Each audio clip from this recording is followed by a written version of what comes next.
Assalamualaikum warahmatullahi wabarakatuh. Perkenalkan, nama saya Evelyn Priska Bursamiring, mahasiswa dari Politeknik Negeri Medan dengan jurusan Administrasi Niaga, program studi Administrasi Bisnis. Di sini saya akan membawakan video pembelajaran mengenai Public Goods and Common Resources. Video ini saya buat untuk memenuhi tugas mata kuliah pengantar ilmu ekonomi dengan dosen pengampu Bapak Edi Syaputra Sitepu. Materi kita pada hari ini ialah Public Goods and Common Resources, di mana artinya adalah barang publik dan sumber daya umum. Nah, di sini apa sih itu pengertian barang publik? Barang publik merupakan salah satu perwujudan Common Property Regime atau sumber daya alam, di mana ini adalah milik bersama. Barang publik ini berfungsi sebagai alat pemuas kebutuhan yang bersifat bersama dan terbuka bagi masyarakat untuk menikmati dan menggunakan barang tersebut. The best things in life are free. Free goods provide a special challenge for economic analysis. Most goods in our economy are allocated in markets. Nah, di mana maksudnya ialah barang ini memberikan tantangan khusus untuk analisis ekonomi. Sebagian besar barang dalam perekonomian kita dialokasikan di pasar. Nah, dalam catatan, untuk barang-barang ini di pasar, harga adalah sebagai suatu pedoman atau sesuatu yang memandu keputusan bagaimana pembeli dan penjual untuk mendapatkan keuntungan. The best things in life are free. When goods are available free for charge, the market for charge that normally allocate resources in our economy are absent. Di mana artinya ialah yang terbaik dalam hidup adalah kebebasan. Ketika barang tersedia secara gratis, kekuatan pasar yang biasanya mengalokasikan sumber daya dalam perekonomian kita itu tidak ada.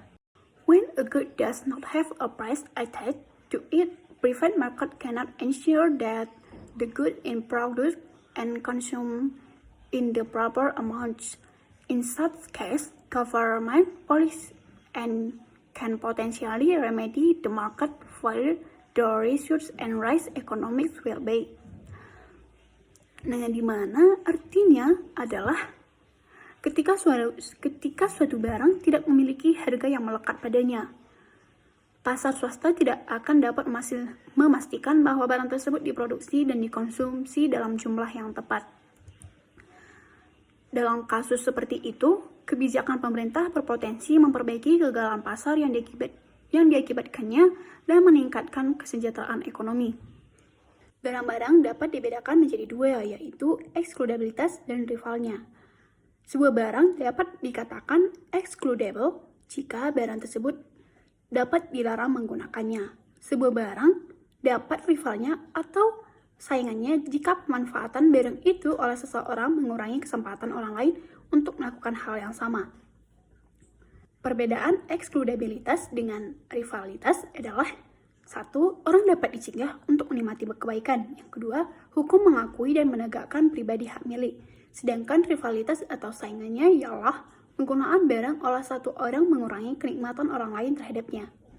Ada 4 jenis barang, yaitu barang pribadi, barang-barang milik umum, sumber daya umum, dan monopoli alami. 1. Barang pribadi, di mana barang pribadi adalah dapat disebut juga sebagai barang swasta atau yang sering disebut dengan barang privat. Nah, barang ini adalah barang-barang yang memiliki sifat berkebalikan dengan barang publik. Barang-barang ini secara tipikal adalah barang yang diperoleh melalui mekanisme pasar, di mana titik temu antara produsen dan konsumen adalah mekanisme harga. Yang kedua, barang-barang milik umum, yaitu di mana barang-barang milik umum adalah barang yang dapat digunakan dan tidak mengurangi ketersediaan bagi orang lain, dan barang ini dapat digunakan secara umum. Seperti contoh, jalan pasar, udara, dan lain-lain. Yang ketiga adalah monopoli alami. Dapat dikecualikan tetapi bukan saingan. Yang keempat, sumber daya umum. Sumber daya umum adalah saingan tetapi tidak dapat dikecualikan.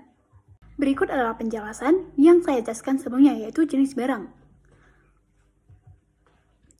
Masalah penunggang bebas. Sebuah pengendara bebas adalah orang-orang yang menerima manfaat dari suatu barang, tetapi menghindari pembayarannya. Masalah penunggang bebas, karena orang tidak dapat dikecualikan dari menikmati manfaat barang publik, individu dapat menahan pembayaran untuk barang tersebut dengan harapan orang lain akan membayarnya. Masalah free rider, mencegah pasar swasta memasok barang publik. Memecahkan masalah menunggang bebas. 1. Pemerintah dapat memutuskan untuk menyediakan barang publik jika total manfaat melebihi biaya. Pemerintah dapat membuat semua orang menjadi lebih baik dengan menyediakan barang publik dan membayarnya dengan pendapatan pajak. Berikut adalah beberapa barang publik penting, yaitu pertahanan nasional, yang kedua penelitian dasar, yang ketiga program untuk memerangi kemiskinan. Nah, apakah Mercusuar adalah barang publik? Tentunya ya. Analisis biaya manfaat. Untuk memutuskan apakah akan menyediakan barang publik atau tidak, manfaat total semua orang yang menggunakan barang tersebut harus dibandingkan dengan biaya penyediaan dan pemeliharaan barang publik. Manfaat biaya analisis memperkirakan total biaya dan manfaat suatu barang bagi masyarakat secara keseluruhan. Nah, di sini analisis biaya dan manfaat. Sebuah analisis biaya manfaat akan digunakan untuk memperkirakan total biaya dan manfaat proyek bagi masyarakat secara keseluruhan. Sulit dilakukan karena tidak adanya harga yang diperlukan untuk memperkirakan manfaat sosial dan sumber daya. Nilai kehidupan, waktu konsumen, dan estetika sulit untuk dinilai. Sumber daya umum seperti barang publik tidak dapat dikecualikan. Mereka tersedia secara gratis untuk siapa saja yang ingin menggunakannya.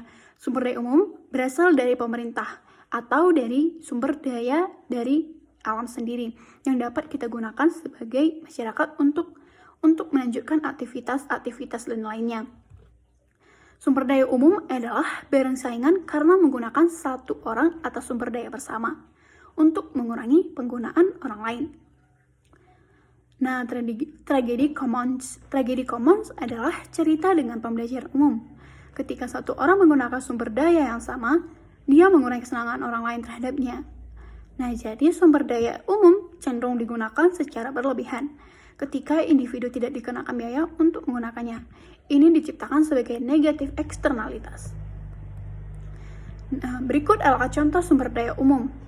1. Udara dan air bersih, kolam minyak, jalan macet, ikan, paus, dan satwa liar lainnya. Mengapa sapi tidak punah? Nah, berikut ada jawabannya. Pribadi kepemilikan dan keuntungannya motif, karena ini adalah kepemilikan seseorang. Kepentingan dari hak milik.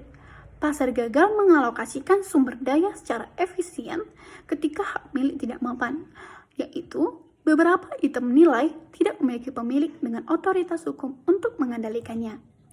Kepentingan dari hak milik.